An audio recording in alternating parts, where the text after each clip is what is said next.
इस अकेले शख्स ने अमेरिका जैसी सुपर पावर कंट्री को दिन में ही तारे दिखा दिए।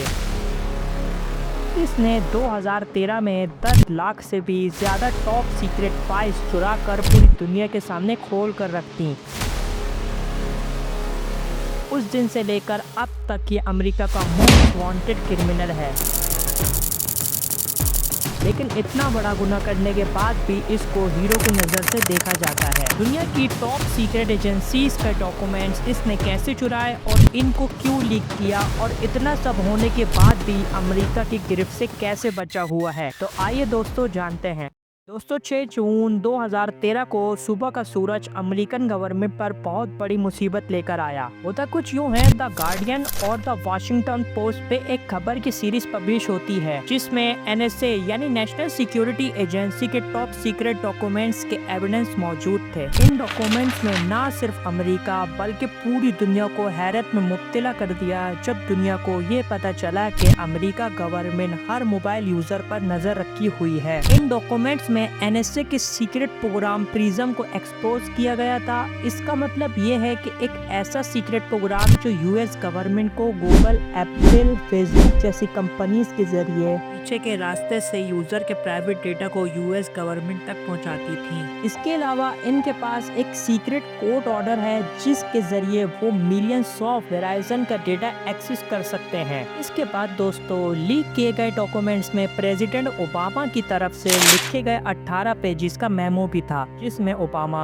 इंटेलिजेंस ऑफिसर से दूसरे ममालिक की टारगेट लिस्ट मांग रहे हैं जिन पर साइबर अटैक करना है। British government communication headquarter GCHO अपने शहरियों पे नजर रखने के लिए एक प्रोग्राम चला रहे थे और लीक डॉक्यूमेंट्स में NSA और GCHO की बातचीत सामने आती है कि जिसमें दोनों इदारे तरीके ढूंढ रहे थे कि कैसे लोगों को धोखा दिया जाए और सोशल मीडिया के जरिए इन लोगों पर नजर रखी जाए।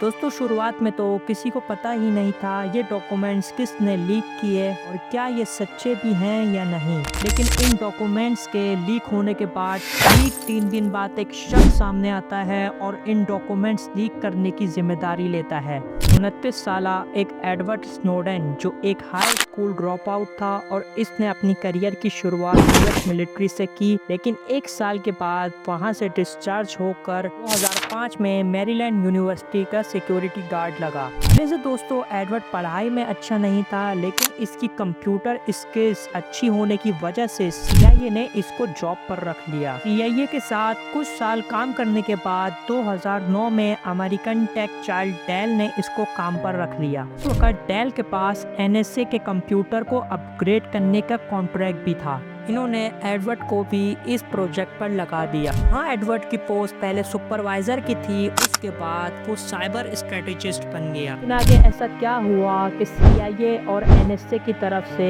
एडवर्ड को गद्दार कहा जाने लगा। दरअसल दोस्तों एडवर्ड का साइबर स्ट्रेटेजिस्ट से गद्दार बनने के पीछे एक वाकया हुआ था। NSA के कंप्यूटर अपग्रेड करने के दौरान एडवर्ड को मालूम पड़ा कि NSA के पास किसी भी मोबाइल यूजर का डेटा एक्सेस करने की पावर है। इसने कुछ रिकॉर्ड्स भी देखे कि शायद इंटरनेशनल क्रिमिनल्स के रिकॉर्ड्स हैं, लेकिन ये क्रिमिनल्स के नहीं बल्कि अमेरिका के आम शहरियों के थे।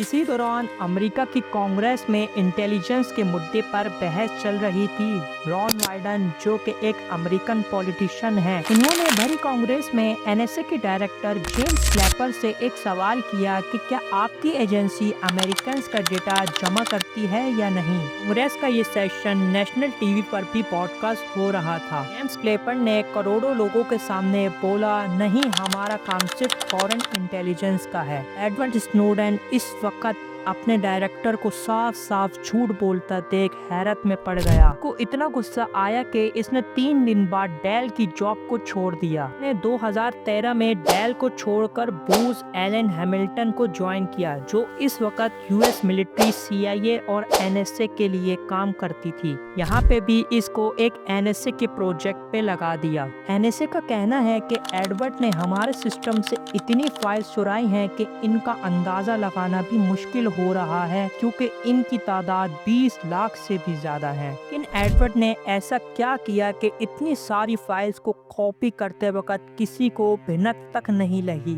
हैरानी की बात तो ये है कि इसने किसी भी हैकिंग टूल का इस्तेमाल नहीं किया, बल्कि ये सारा काम एक सिंपल USB ड्राइव से किया गया। नॉर्मल ऑफिस में तो डेटा चोरी हो जाने की वजह से USB ड्राइव पर पाबंदी होती है। दूसरा, ये तो फिर भी NSA के कंप्यूटर थे जिनकी सिक्योरिटी का कोई तोड़ ही नहीं होता। एडवर्ड ने ये काम करने से पहले अपने भागने का प्लान बनाया और अपनी लोकेशन का फायदा उठाया, क्योंकि वो बूज एलन हैमिल्टन की तरफ से NSA के प्रोजेक्ट के लिए हायर किया गया था। इसी वजह से इसको हवाई में NSA के मैरीलैंड हेडक्वार्टर से 5000 मील दूर रखा गया था। हवाई मैरीलैंड से 6 घंटे पीछे है। इसका मतलब जब एडवर्ड अपने हवाई ऑफिस में काम करता था, उस वक्त तक NSA के हेडक्वार्टर में सब चले जाते थे। दूसरा फायदा ये था कि इसको NSA हेडक्वार्टर के सर्वर थिन क्लाइंट सिस्टम के जरिए रसाई हासिल थी। और तीसरा फायदा एडवर्ड को ये था कि वो वहाँ पर खुद सिस्टम एडमिनिस्ट्रेटर था, यानी इसकी प्रोफाइल हायर सिक्योरिटी क्लियरेंस थी, इसलिए इसके पास ज्यादा राइट्स थे। वो बिन नजरों में आए किसी भी सिस्टम से डेटा कॉपी कर सकता था। बस इसी चीज का इसने फायदा उठाया और 5000 मील दूर से बैठे ही 20 लाख से भी ज्यादा फाइलें कॉपी कर ली। हवाई ऑफिस में 4 हफ्ते काम करने के बाद एडवर्ड ने NSA के करतूत दुनिया के सामने लाने का फैसला किया। इसने सारी फाइल्स USB ड्राइव में कॉपी की और बड़ी ही चालाकी से ड्राइव सिक्योरिटी गार्ड से छुपा कर बाहर निकल गया और बीमारी का बहाना बनाकर छुट्टी कर ली। और इसने अपना मोबाइल ऑफ किया और हवाई से सीधा हांगकांग चला गया। लेकिन जब अगले कई दिनों तक वो वापस नहीं आया और ना ही इसका नंबर लग रहा था, तो NSA को शक हुआ और वो इसको ढूंढने में लग गए। एडवर्ड हांगकांग पहुंचकर भरोसेमंद जर्नलिस्ट से मिला और इनको डॉक्यूमेंट्स भी दिए और फिर वही डॉक्यूमेंट्स दुनिया की हेडलाइंस बन गए। एडवर्ड के लीक किए गए डॉक्यूमेंट्स ने NSA के ऊपर एक नई बहस छेड़ दी। एडवर्ड पे सरकारी प्रॉपर्टी की चोरी, NSA के सिस्टम में बगैर इजाजत घुसने और टॉप सीक्रेट इंफॉर्मेशन को अनऑथराइज्ड लोगों तक पहुंचाने का इल्जाम आयद किया गया। और साथ ही अमेरिकन गवर्नमेंट ने हांगकांग से मुतालबा किया कि एडवर्ड को हमारे हवाले किया जाए। लेकिन एडवर्ड भी अपना हर कदम प्लान कर बैठा था। तब तक वो जहाज पकड़कर रशिया चला गया, जहां शुरू में इसको असाइलम मिला और फिर सितंबर 2022 में इसको सिटीजनशिप दे दी गई। जब से लेकर अब तक इसने कई इंटरव्यूज दिए और बताया कि फोन्स हमारी कैसी जासूसी करते हैं। इसने कोई नॉइसी स्मर्फ नामी टूल के बारे में जिक्र किया। Nosy Smurf. What's Nosy Smurf? Nosy Smurf is the hot micing tool. So for example, if it's in your pocket, they can turn the microphone on and listen to everything that's going on around. जो हमारे microphones का access security agencies को देता है, से वो हमारे आसपास की आवाजें बड़े ही आराम से सुन सकते हैं। आज भी कुछ लोग एडवर्ड स्नोडेन को गद्दार समझते हैं और बहुत से लोग हीरो, जिसने NSA यानी नेशनल सिक्योरिटी एजेंसी का राज पूरी दुनिया के सामने खोल कर रख दिया। के बारे में आपकी क्या राय है, मुझे कमेंट बॉक्स में लाजमी बताएं।